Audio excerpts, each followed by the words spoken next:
on, somebody give God some glory.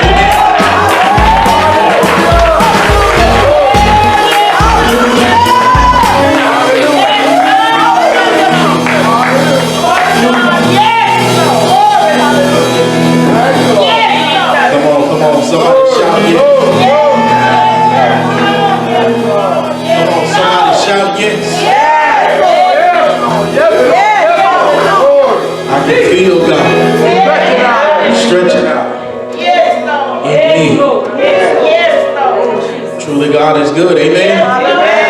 Amen. God is trying to do something. Amen. And all you got to do is let it be. Amen. To God be the glory. It's truly an honor to be back in the household of faith. Amen. Around the folks that I love. Amen. Like I say, I love y'all. Ain't nothing y'all can do about it.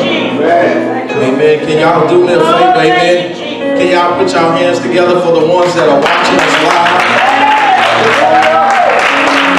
We're so grateful to have folks, amen, that'll join us from all parts of the world. Amen.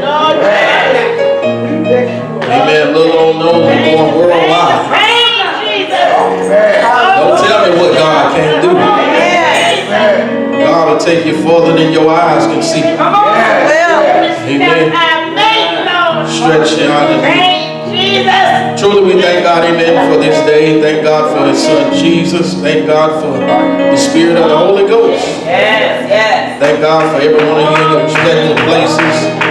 Amen. Thank God for, amen, the ones that are on the staff that are helping out in one capacity or another, the doorkeep, amen, to the one that cleans the church, to the musicians, to everybody. Amen. You are important. You are special. Yes, amen. Amen. But can we get in the word? Amen. I want to bless somebody. Amen. Because I had to be blessed myself. Amen. Before I can bless you, you know I have to be blessed. Amen. Amen. So I sat down, amen, and I looked at something. God took me over to the book of, he took me to 1 Samuel chapter 23. Thank you, Lord. And he told me, he said, look at verses 13 through 29. And I promise you, amen, all of the verses, we're not going to go through all of them. That's not my plan. But there's a word in there for each and every one of us. Oh, yes. Amen. 1 Samuel chapter 23, verses 13 through 29. I'll read them and then we'll come back, amen, and try to work this thing, all right? Amen. Amen. Verse 13, it says, then David and his men, which were about 600, arose and departed out of Keilah and went whithersoever they could go. And it was told Saul that David was escaped from Keilah, and he forbore to go forward. And David abode in the wilderness in strongholds, and remained in a mountain in the wilderness of Ziph. And Saul sought him every day. But God delivered him not into his hand. Saul had a plan, but God had a bigger plan. That's why when y'all were just saying, I feel God stretching out in me, I believe God said, I'm stretching out over you, David. Watch this, verse 15. And David saw that Saul was come out to seek his life, and David was in the wilderness of Ziph in a wood. And Jonathan, Saul's son, arose and went to David into the wood and strengthened his hand in God.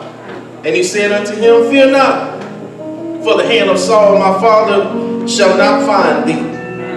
And thou shalt be king over Israel, and I shall be next unto thee. And that also Saul my father knoweth. And they too made a covenant before the Lord. And David abode in the wood, and Jonathan went to his house. Then came up the Ziphites to Saul to Gibeah, saying, doth not David hide himself with us in strongholds in the wood, in the hill of Hakal, which is on the south of Jeshimon.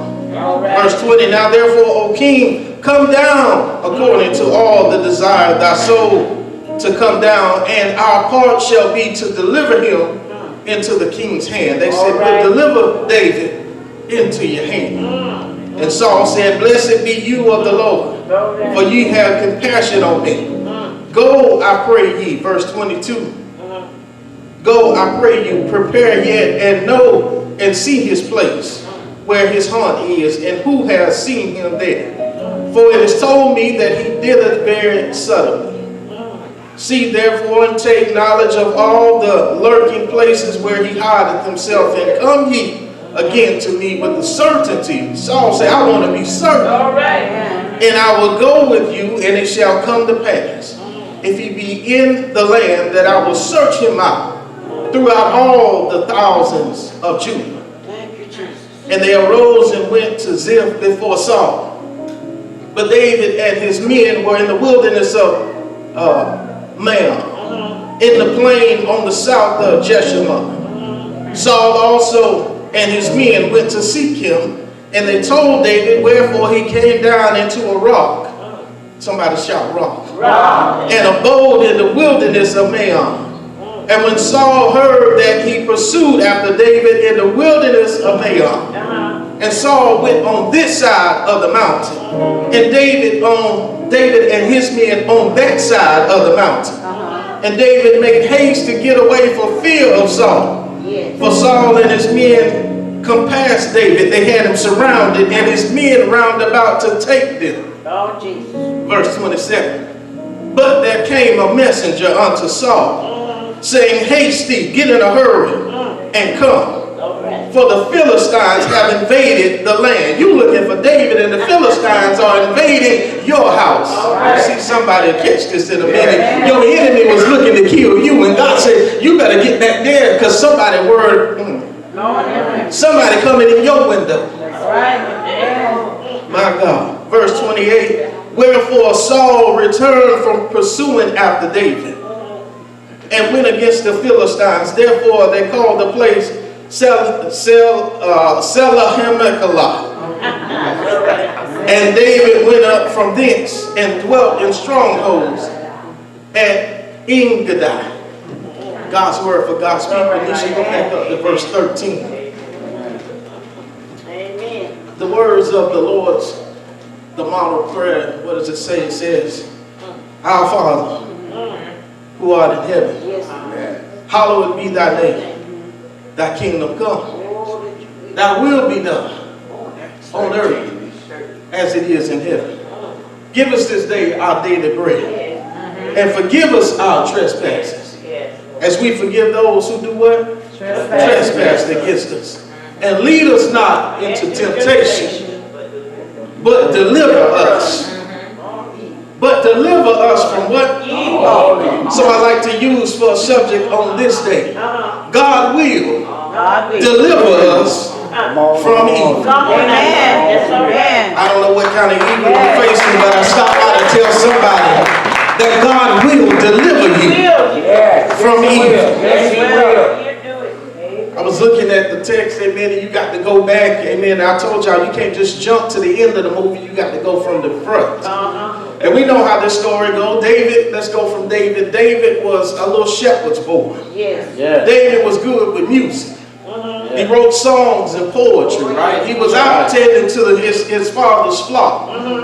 While everybody else was looking the part of a king, David was out getting the kingly training. There came a time when David had a text that was before him, and Saul, who was in place by God as the king, Saul and his men were afraid of the giant called Goliath. But David looked at it and said, why are y'all scared of him? Why ain't nobody trying to fight him? They say, you just a little wimp. You don't know what you're talking about. He'll chew you up and spit you out. David said, give me 5 smooth rocks and a slingshot. And I'll fight this giant. Everybody say, go ahead.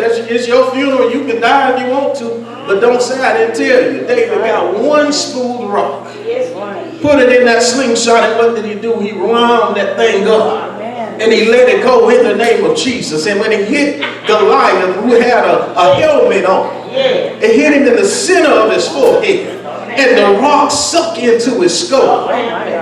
Goliath fell down dead. David took his sword and cut his head off. After that, what happened? We know how the story goes. There were some women that began to sing a song. And they said, Saul has killed his little bit. But David his 10,000. Yes, sir. And Saul, who at this time had made David a part of his company, I like to say, started to feel some kind of way. All right. Like some of us, amen, you could have been minding your own business, helping somebody, and somebody mess around and hear somebody else say, I like what you did. And they go to feeling some kind of way, not realizing you the boss. All right now. So then all of a sudden, Saul said, I've given him power. I've given him this, I've given him that. The only thing that I have left is my seat on the throne. Right. Saul said, I got to kill him, because if I don't, that's what he's going to have next. Lord have mercy. So we know how the story goes. Saul was in an attempt to kill David, but David managed to escape.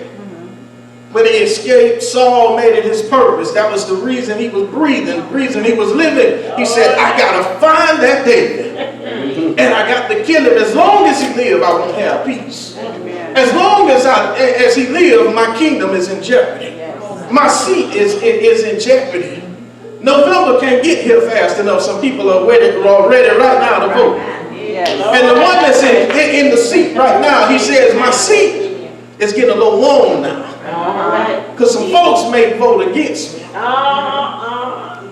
So here we are now. 1 Samuel chapter 23.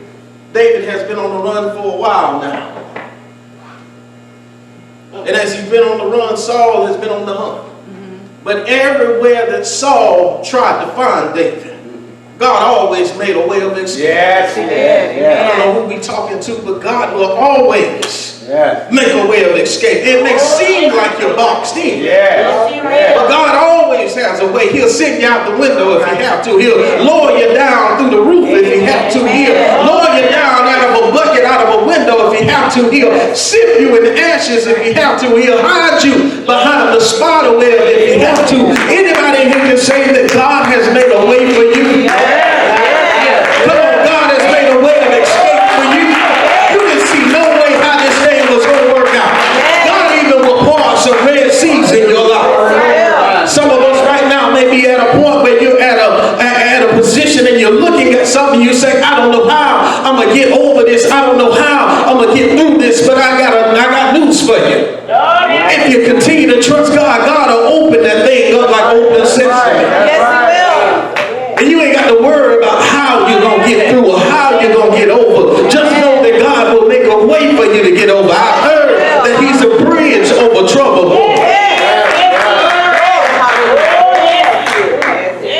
So David, when you look at chapter 23, when you look at verses 1 through 11, 1 through 12, something happened.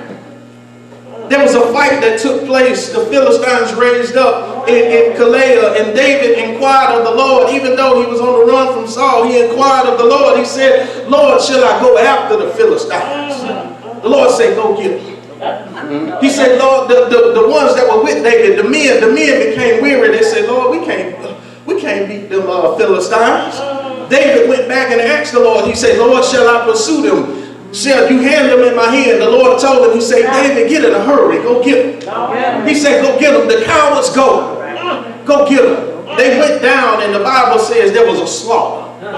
Everything that moved amongst the Philistines that raised their head, God allowed David and the coward men that he had to kill them completely. But then when you get to verse 13, watch this. It said, then David, after they defeated the Philistines, then David and his men, which were about 600, arose and departed out of Keilah. One thing about Keilah was like a prison, so to speak. Keilah, they were boxed in.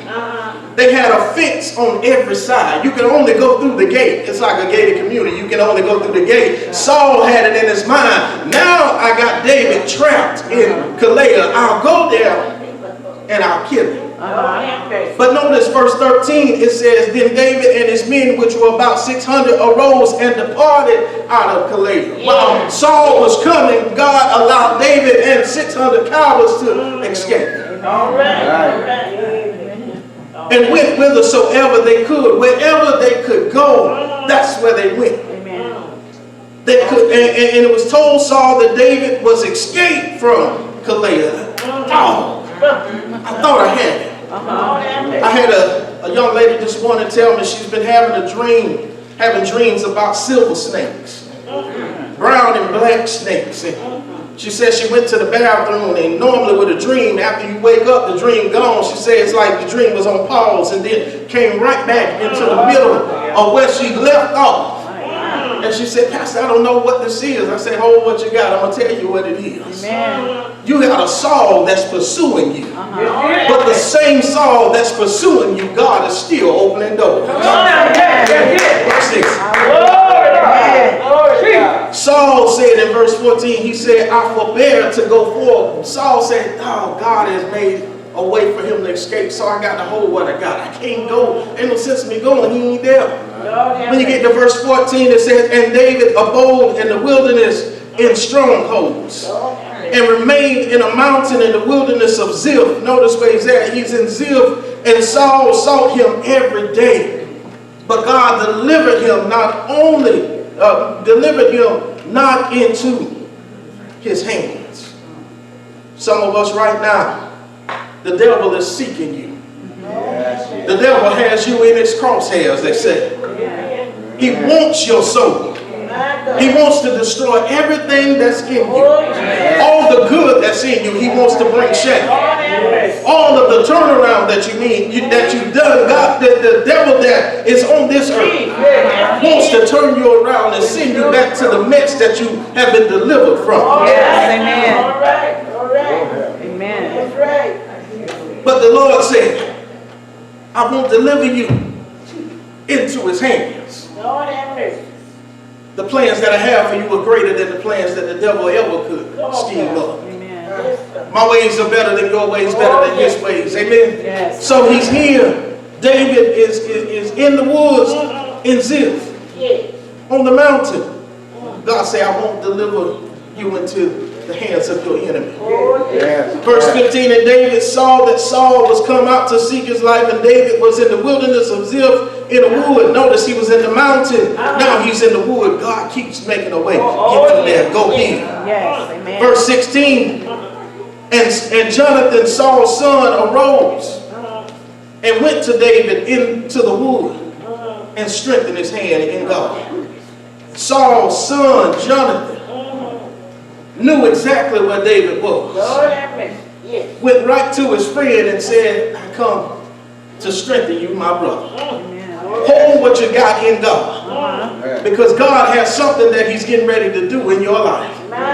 Don't you fall into the trap of the enemy. Amen. Ain't it amazing how God will use somebody as a companion who you would think would be an enemy? My father's after you, so I should be after you, but I ain't on that foolishness. I know the presence of God. I know the anointing that he has. So instead of me going against the anointing, I would rather prop you up, David, and say, David, stay in the will of God. Stay strong. I ain't worried about my dad. I'm worried about you, because God has been showing me that there's some greatness that's in you. I don't know who you are, but I come to tell you, hold what you got, because there's some greatness that's in you. Sophie, don't you give up. God has brought you from a mighty long way.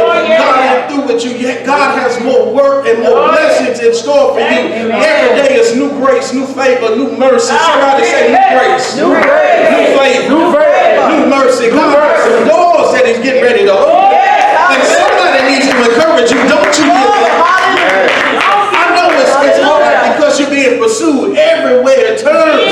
You're dealing with this schism and that schism and racism and this schism and that schism and all the other isms and schisms that's out there. But this man said to his friend, hold what you got. Hold what you got. God is getting ready to do something. Amen. I stopped by to tell the ones that I love on this day, hold what you got. God is getting ready to do something. Amen. We said no more church as usual. God said no more blessings as usual. Now it's time for the blessings to elevate. When the blessings elevate, the doors get bigger. The opportunities get bigger. The healings get bigger. The deliverance get bigger. Because now is the time God is saying, I hear you, Holy Ghost. The ones that have been on drugs for years and years and years, that's all they ever knew. God said, watch how it don't take years and years and years to get them clean. Watch how I can turn them around. I can do it with a snap of my fingers.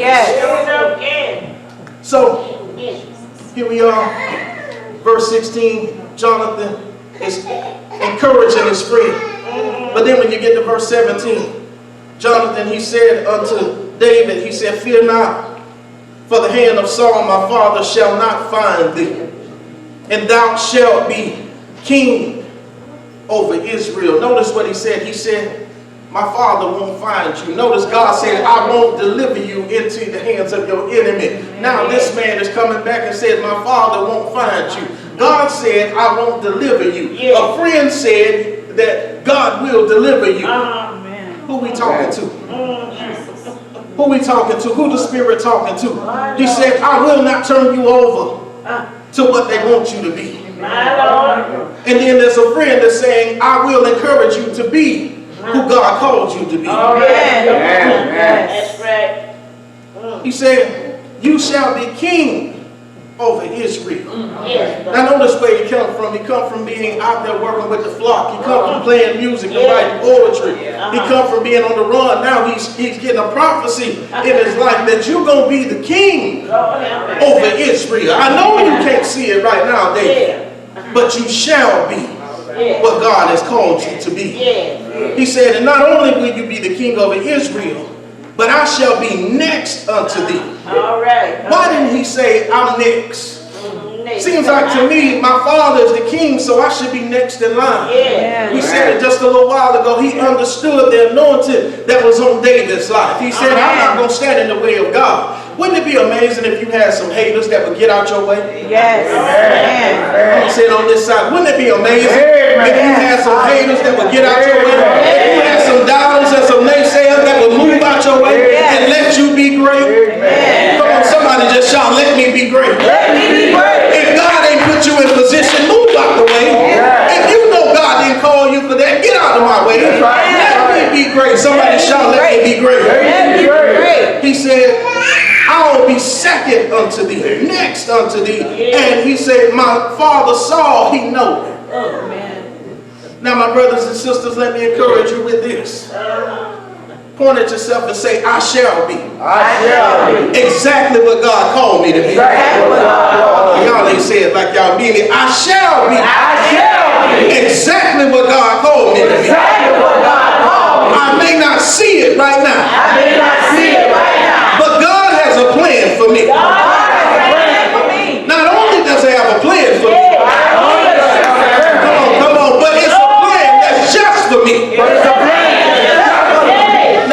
Now, how do you know that God has a plan for me, Pastor? Well, over 30 years ago, God used the man of God to deliver a message to this young man standing right here. And the message that he delivered one Sunday while we were at Jones Temple Church of God in Christ, he said, he called us all up, the youth, he said, there's something in you.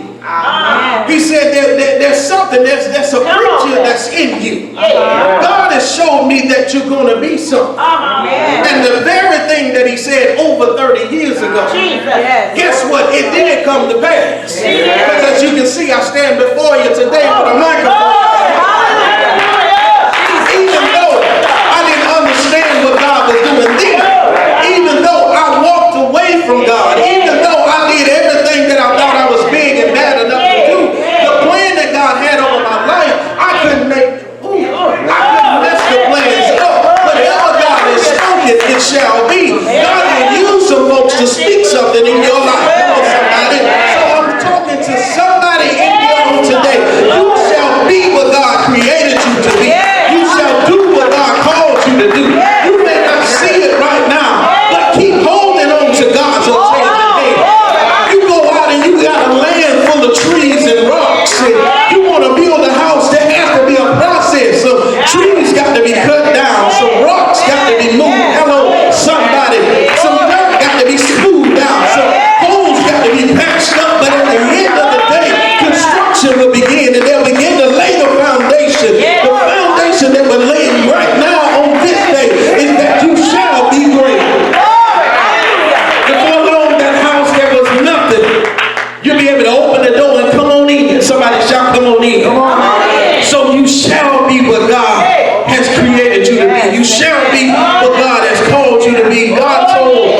he put it in Jonathan's spirit. He said, tell David he shall be the king over Israel. Yes. My God. Connie shall be great. Amen. Grace shall be great. Yes. Renangela shall be great. Yes. Nisha shall be great. May not see it now, but they shall be. Little Yaz shall be great. Little AJ shall be great. Kaden and Madison shall be great. Brother Rob shall be great. Dede shall be great. Brother Melvin and Brother Gabriel shall be great. May not see it right now, but there's greatness that's in you. I wish you could just walk around with the same mirror that God has. The same mirror that God said, when I looked at you, I looked at myself. And when I looked at myself, I didn't see no junk. That was somebody. But I saw that something that was fearfully and wonderfully made. I saw something that I had a plan and a purpose for. Is there anybody in here that can say, God, I thank you for my plan and I thank you for my purpose? Somebody hold your head back and shout, God, I thank you. Come on now, say it like you really mean it. God, I thank you for making an old rich like me an old sanctified soul now. I thank you for turning me around. I thank you for shielding me. When I was outside of the wheel, God, you opened the back door and let me come on in. Somebody shout, I'm home.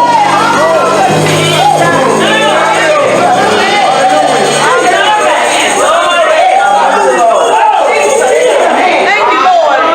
Jonathan said, you shall be the king of Israel.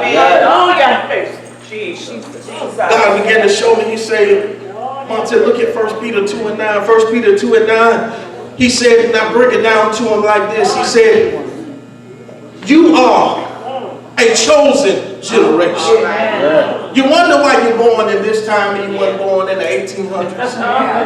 You wonder why you weren't born in the 1700s. He said, I chose you for a time such as this. You are a chosen generation. He said, you are a royal priesthood. You are a holy nation. I know the nation is in an uproar right now, but it's still one nation under God. Indivisible with liberty and justice for all. It's still God's land. The earth is the Lord's and the fullness thereof, and they that dwell therein. I don't care what it looks like. This is still a holy nation. God is still the king of the throne. He's still the head honcho. He's still the boss of all bosses. Hello, somebody. The word says you are a peculiar people. You shall, watch this, you shall show forth the praises of him who has called you out of darkness into his marvelous light. Is there anybody that has been called out of darkness? Come on, don't play with it, don't play with it. Is there anybody that has been called out of darkness? You are on your way to hell with gasoline underwear on. On fire, but God blew the fire. Hello, somebody. Somebody in here ought to give God a praise that says, you shall show forth the praises of him who has called you out of darkness into his marvelous light. I ain't in the place where I am now because I'm so smart. I'm not in the place I am because I'm so good. But I'm in it because God called me. Somebody shout, thank you, God. Thank you, God, that when you called me, my phone was still on. Thank you, God, that when you called me, my ears were open. Thank you, God, that when you called me, my heart was open. Somebody shout, thank you, God. Hallelujah. Hallelujah. Thank you, God. Saul was after David. But God had put a hedge up. He said, I shall not let him touch you. Now Jonathan, Saul's son, comes and tells David, don't worry about my daddy. You just be who God called you to be. You are the next king. He said, my father, he can't touch you. He won't find you. And my father know that you're the rightful king.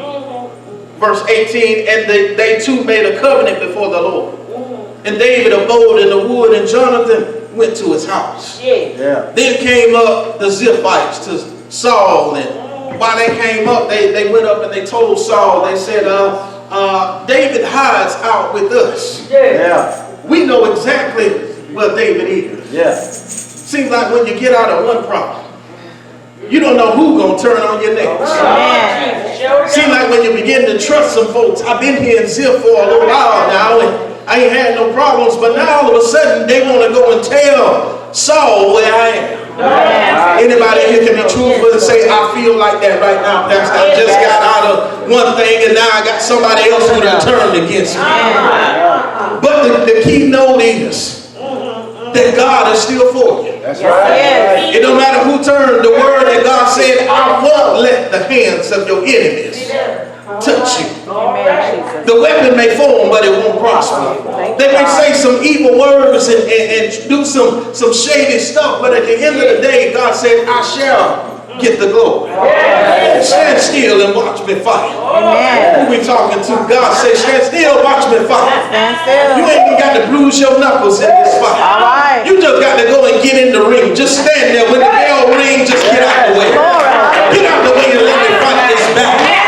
This battle this battle is bigger than you, David. I got this battle. You can't beat this whole army by yourself. But something about when you got one God on your side. The whole world can't do you no more. And so here they are. David is in the woods. The Ziphites are gone, and they told Saul where David is. Saul say, I want y'all to go. Be sure that you know where he's at. Go get me his exact address. Because I know David, he's able to get out of traps. I know he's able to get out of escape. God always opened the door. He was boxed in Calais. He was in a gated community. There was a gate at the door. You can't just come in. There's a gate here. God allowed him to escape. Now he got all this room to run. You got to go tell me exactly where David is. They say, okay, I'll do it. Say, I will even deliver him unto you. When you get down to verse 24, they arose and went to Ziph before Saul, but David and his men were in the wilderness of Maon. The ones from Ziph, they went and told Saul, we know where he's at, but at the same time, David was moving. We know exactly where he's at, but God said move. I don't know who you are, but God said you've been standing still too long. There's a door that's open, move. If you don't move, you're setting yourself up for failure. When I open the door, move. It may not seem like it's the door, but it's the door. Watch this. When you get down to verse 25, it says, Saul also and his men went to seek him. And they told David wherefore he came down into a rock. Anybody can say, I'm so glad that day when I came down and I ran into the rock. Yes, amen. He's the chief cornerstone. Yes. Everything that'll ever be built had to start with the rock. Yes, he is the foundation. Yes. So David ran right into the rock. And he abode in the wilderness of Maon. And when Saul heard that he pursued after David in the wilderness of Maon, I heard he's in the wilderness, I'm going. Yes. Verse 26, and Saul went to this side of the mountain, and David and his men, they were on that side of the mountain. I don't know who you are besides me, but God said right now, your enemies can't even get too close to you. Yes. You can look at your enemies, they on this side, and I got you on that side. That's right. You can watch them move, they can watch your move, but they can't get in the middle. That's right. Amen. I'm gonna tell you, preach to yourself, amen. Preach to yourself, you got enemies on this side, but God got you on that side. And if you're on that side, there's a valley in between, and the valley and the gulf in between, the enemy can't cross over. The enemy can't cross over. Why you tripping? God said, why you tripping when God has put a gulf in between you and your problems? Why you still entertaining stuff that's on that side? Somebody shout that side. You entertaining something in California and you in Florida. There's a gulf in between you. God said, why are you entertaining small stuff? That's right. When the bigger plan is before you. Yes. So while they were on one side, the enemy were on one side and David was on the other side, it said David made haste to get away for fear of Saul. Now we know that God said, I have not given you the spirit of fear. but a power, love, and sound mind. So whenever you have fear inside of you, God said, that's not me. Because I told you to stand still and watch me fight your battle.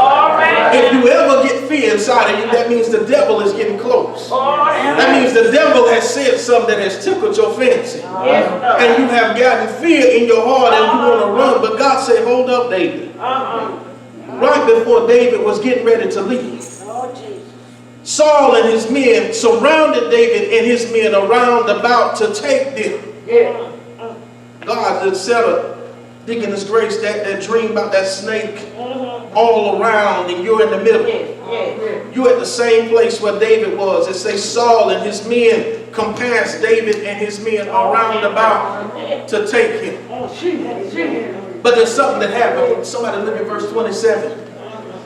It says, but there came a messenger unto Saul, saying, haste thee and come. For the Philistines have invaded the land. Wait a minute. Saul done left his possessions.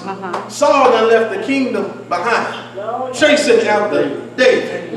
You don't want David to have the kingdom, but you done left the kingdom wide open. We're talking to God. Say, right now you got some enemies that don't even understand. They chasing you and leaving that stuff wide open. So while you're worried about my stuff, you better be worried about yours. God said, I won't let the enemy touch you. I won't let the enemy harm you.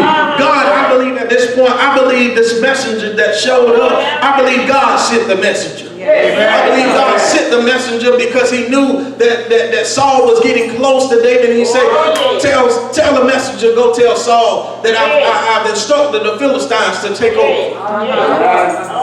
Now the thing that I want y'all to look at, and we're going to get out of here, when you look back over the life of Saul and David together, David was the best thing that could have ever happened to Saul. Yes, he was. David was a man of valor. David was a man that could move some stuff. He would have helped his kingdom advance. But it was something about being in charge. Something about being threatened on the king, on the throne, that made Saul throw everything away and become a foolish king. I look back over some times now, I've made some people.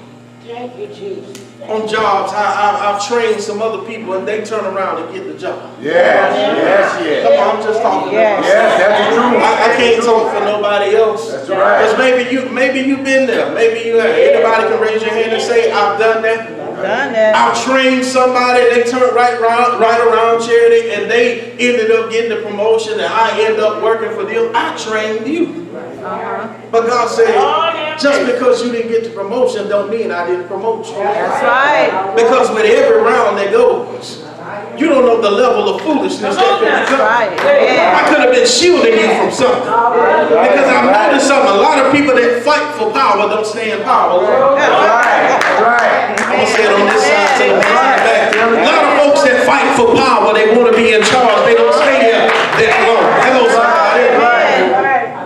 So God sent the messenger.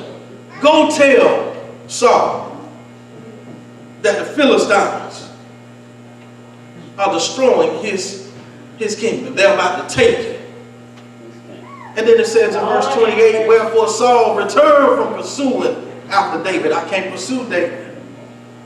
And he went against the Philistines. Therefore they called the place Selamoth. And David went up from thence and dwelt in strongholds and England. Can I tell you this, and we're going to get out of the way? God will send a distraction to turn your Sauls around. Yes, he will. God will step right in. Right in the nick of time. God will shield you. God will protect you. God will make a way of escape. I heard somebody ask the question. The question they ask is, won't he do it? Yes, he will. I'm going to ask somebody on this side, won't he do it? On this side, won't he do it? Yes, he will. What will he do? Step right in. He'll make a way. Anybody need God to step right in? I dare you to say, God, step right in. Come on, step right in the situation. You got permission to do whatever you need to do. God, step right in. Somebody shout, step. God will do it. Won't he do it? Yes, he will. Amen. God will deliver us from evil. God. God sent a messenger. All right. But first God gave him a message saying, his hand won't be over you. I won't turn you over. Then he sent Jonathan, Saul's son, which should have been the enemy, but was an ally, sent him to encourage him that you shall be king. You are great. And then at the end, God sent a distraction to take Saul back and let David escape. Amen. Now watch this. If you keep reading the scriptures, there came a time where David was in a cave. And when he was in the cave, Saul had all of his men. But all of a sudden, Saul ended up coming in the cave because he heard David was there. But when he got in the cave, he didn't realize you just stepped in the lion's den. You don't realize you had all them people with you. But now it's just me and you, Saul. And when he got Saul one-on-one, the same thing he was running from, God gave David the strength. David cut him. He cut him. He didn't cut him, he cut his clothes.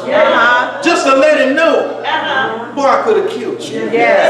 You know who I am? I can just imagine, ooh, I've been running from you. But right now, I'm not running no more. I don't know who you are, but God says, stop it. Stop running. Stay ready. I'm giving you power to stop running. Stop running from your family members that act a fool. Stop running from your co-workers that act a fool. Stop running from this person that act a fool. God says, stand still and let them know. You better find you somebody to play with. Don't you know that I had one of my sheep that was lost? I went out and fought a bear and I fought the lion. Don't you know I killed him with my bare hands? You don't think I can kill you, Saul? The only reason, Saul, I have not killed you is because I don't want to disrespect God. God put you in place in whatever God put in place until he removes you. I'm just going to step out of the way. But I can imagine David, ooh boy, imagine when I get mad, I bite my lips, Cherry. I bite it till, sometimes I might bust my own lip because I bite my lip that got mad. Imagine David standing there in that cave, got a sword in his hand saying, I could kill you. He just cut a little piece of his clothes off and let him know, I had you. I had you. Can't nobody stop you. You were talking over the phone, but I got you face to face now. You were big on Twitter. You were big on Instagram. You were big on Facebook. But oh, when I get you face to face, with that same lion that was there, now you turn into a little pretty tag. God saying, you better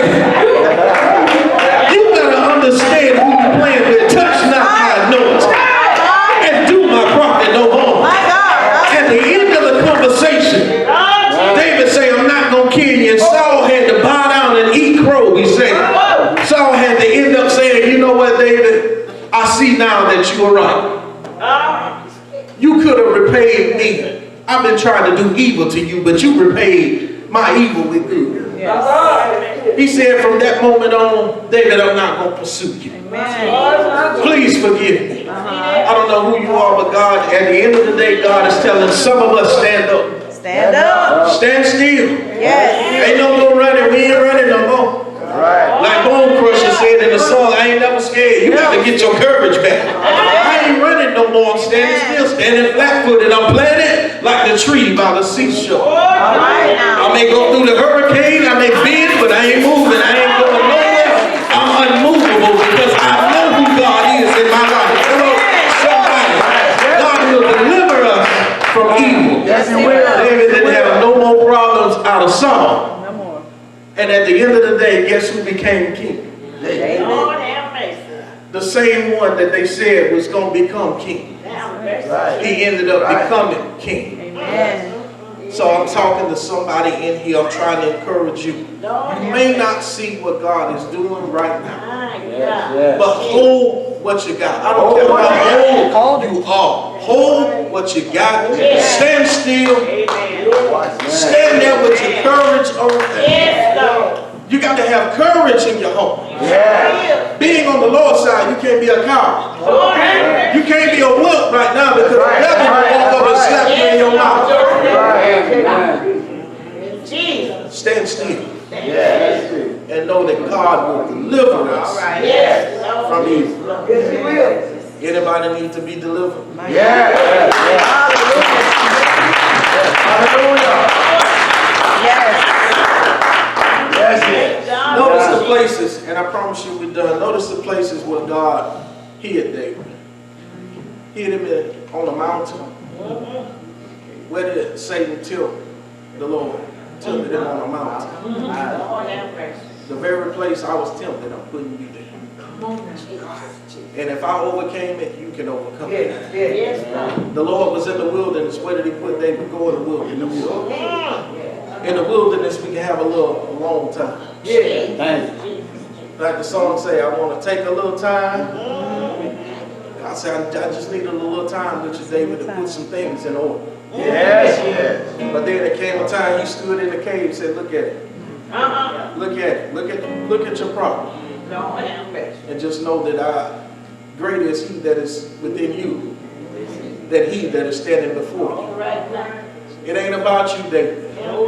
The fight ain't never been about David. Y'all know that? The fight was always about the anointing that came from the anointer. Yeah. Every preacher that's going through hell right now, it ain't because of you. It's because of the anointing that came from the anointer. My God. Come on, y'all. Put your hands together. God will deliver us. Yes, he will. Yes, he will. God will. Yes, he will. Yes, he Yeah, do will. me a favor. Can we put our hands together? We sign off with the ones that are watching now. Amen.